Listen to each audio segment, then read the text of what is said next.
From VA with zero experience to executive assistant, every VA services I've done in 6 years. Hey everyone, my name is Keith and I've been working as a virtual assistant for the past 6 years. Now, if I ask you what a virtual assistant does, I know most people would probably say answer email, answer calls, data entry, schedule appointments, and yes, those are part of the job. But what if I told you that being a virtual assistant can also mean working directly with CEOs, managing $100,000 real estate transactions, leading a team, handling customer success, creating marketing strategies, editing videos, designing graphics, and even conducting business meetings. That's exactly what I've experienced over the last 6 years. In today's video, I'll walk you through every VA service I've personally done, what I learned from each role, and hopefully help you discover which VA career path is the right one for you. So without further ado, let's dive in. So if you're planning to become a virtual assistant or you're simply curious about what we actually do, then keep watching. So let's start where I am today. So currently, I work as an executive assistant slash customer success manager for a real estate investment company in the United States. This is probably the highest level of responsibility I've had in my VA career. So as an executive assistant, I work directly with our CEO. My role is to make sure our daily operations run smoothly. So I monitor every property transaction, tracking negotiations, manage inspection deadlines, follow up on documents, and make sure we never miss important closing dates.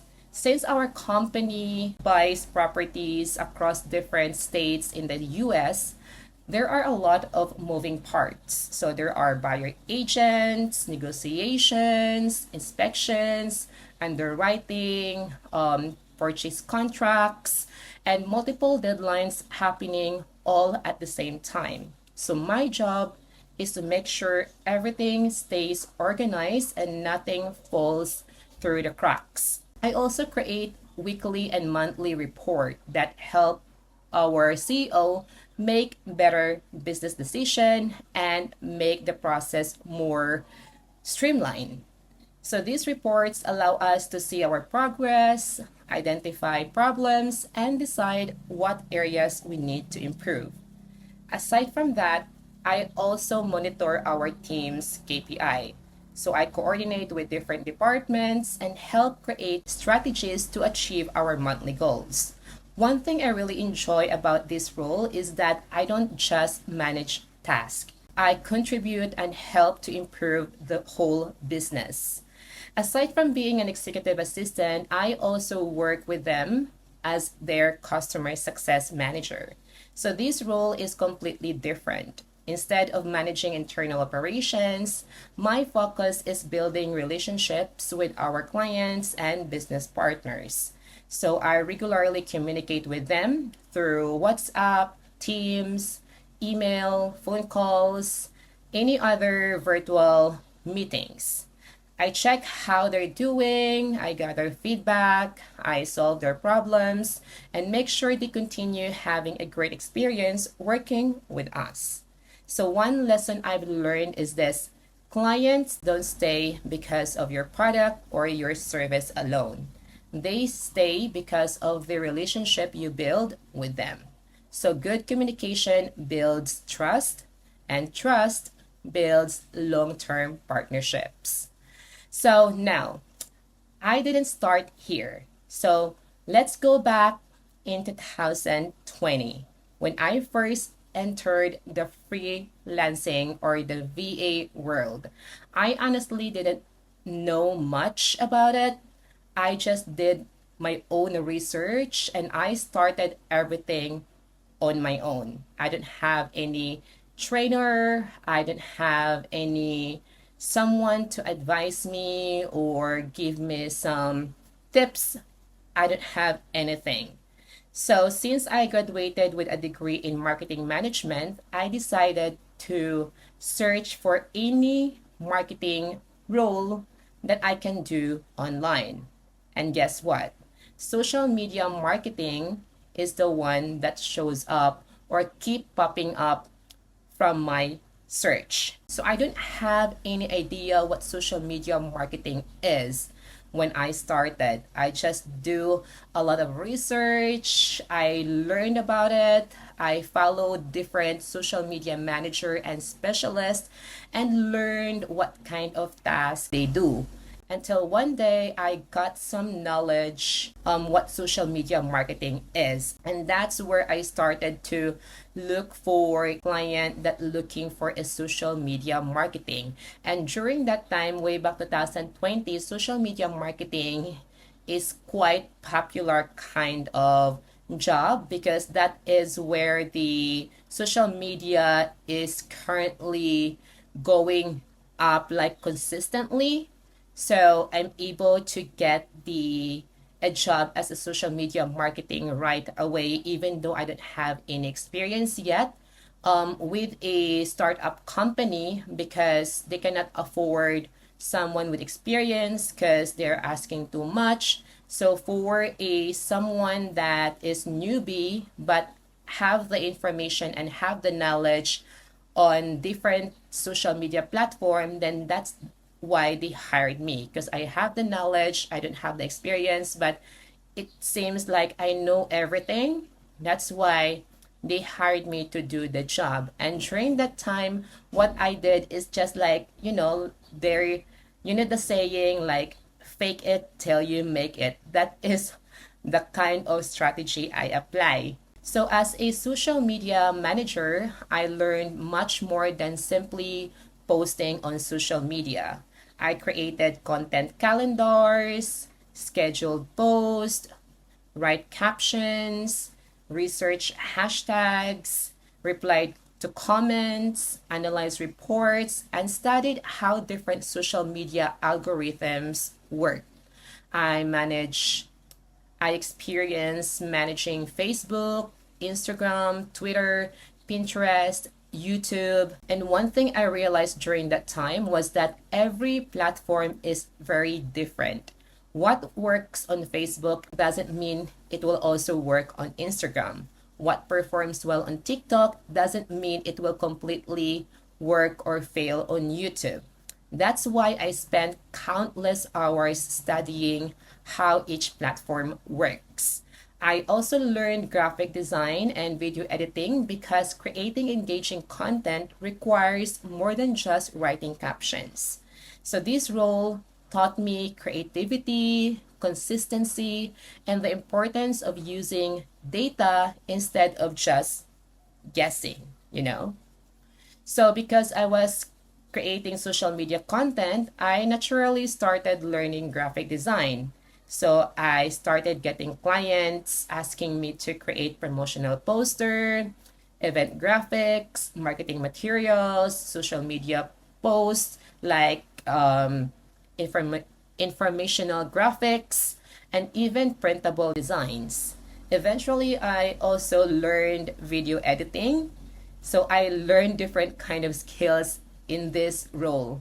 I edited promotional videos, social media reels, and TikTok content. So with this, I'm very thankful with this service as a social media manager because it makes me more creative and my creative skills became valuable because they allowed me to offer more services instead of just relying on just one.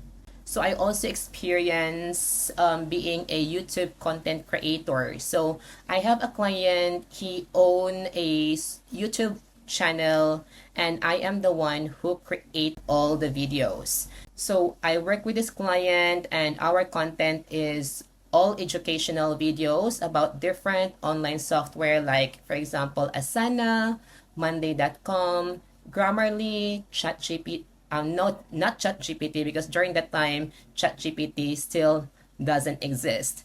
So Wix to create your own website, creating Shopify, something like that, and many more. So my responsibility wasn't just uploading videos, of course. I actually created the tutorial myself. I recorded my screen, explained how the software works, so I record my own voice, and then I edited the videos, created thumbnails, adding the intro and the outro, and wrote optimized descriptions for the post. And I also remember that I am the one who designed the channel brand as well. I created the logo, and then yeah, just uploaded everything to YouTube, and I am being paid by every YouTube video I uploaded. So that experience also taught me the importance of the SEO and creating content that people are actually searching for. So now, as you can see, I am creating my own content for my own YouTube channel, and I am using the skills I learned from the past. So in 2022, I applied in WorkPad, and WorkPad got a client for me. And this client of mine, they hired me for this social media marketing specialist role.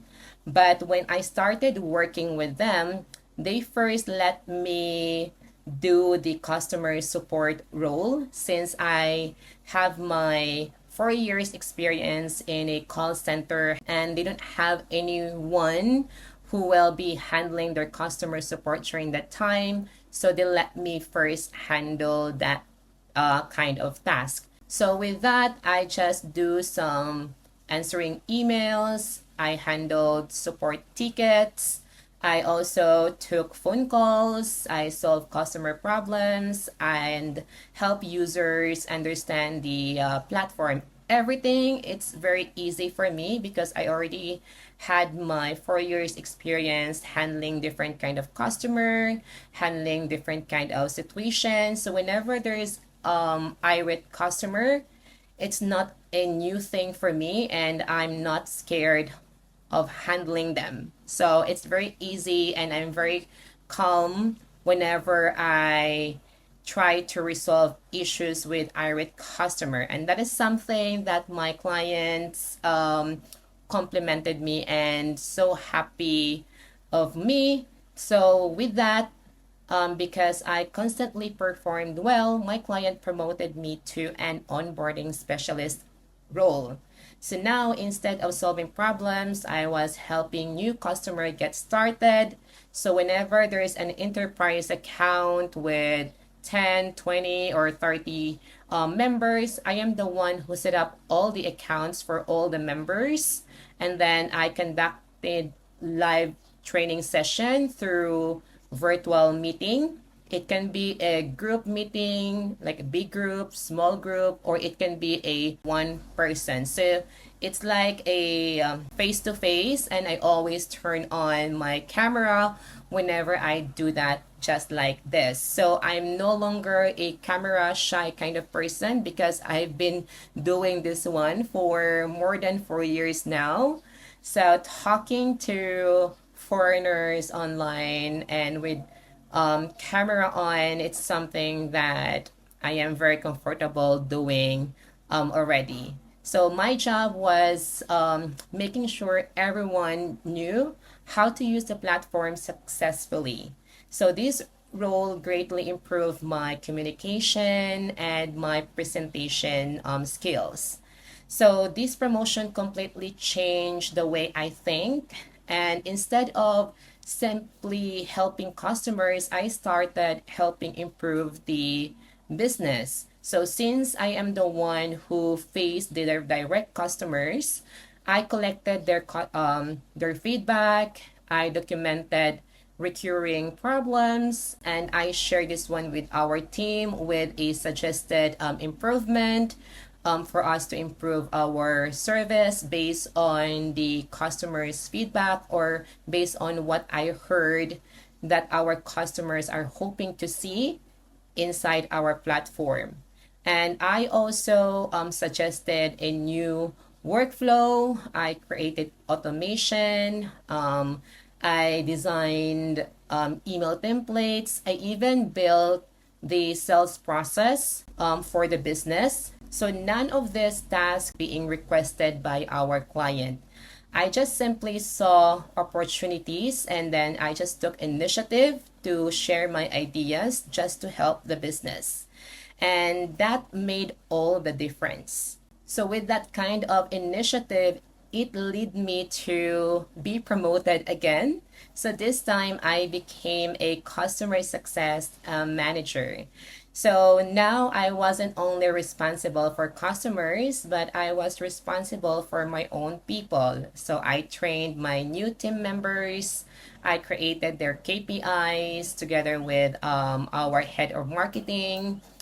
We develop workflows for them to follow, and then I coach them as well whenever I see opportunities for them to improve. I monitor their performance and I conducted a one-on-one meetings with them. So imagine, within just 3 years, I received multiple promotions inside the same company. And even right now, I cannot believe myself that everything happened so fast. And those kind of experience helped me realize something. It wasn't because I was the smartest person on the team, but it was because I never stopped learning. So if there's one lesson my VA journey has taught me is this: never limit yourself. Every promotion I received happened because I stayed curious. Whenever I was given a task, I always ask myself, how can I do this better? How can I improve this process? What else can I contribute? I stopped thinking like an employee or like a robot. I started thinking like I own the business. Clients don't only pay you for completing tasks, they pay you for solving problems and giving them revenues. So the more problems you solve, the more money you help them to get, the more valuable you become. And the more valuable you become, the higher your income grows and they are willing to pay you. So now, here's my final message. So if you are an aspiring VA, remember this. Don't worry if you don't know everything yet. Because when I started, I certainly didn't. I started from zero without any knowledge what freelancing or what VA is, but I just focus on one skill. So focus on one skill and then another, then another, and then another. Every new opportunity became another chance for you to learn. Look at me. 6 years later, I can confidently say that saying yes to learning completely changed my life. I hope this video helped you understand that being a virtual assistant isn't limited to just one job. So there are countless opportunities waiting for you. You just have to be willing to learn. And just additional advice as well, always choose the one that you enjoy doing as well. So if you enjoyed this video, don't forget to like, subscribe, and hit the notification bell because I'll be sharing more real-life VA experiences, freelancing tips, and practical advice that can help you grow your own freelancing or your VA career. And before you go, leave a comment below. Which VA service interests you the most? I'd love to hear your thoughts. Thank you so much for watching, and I'll see you in the next video.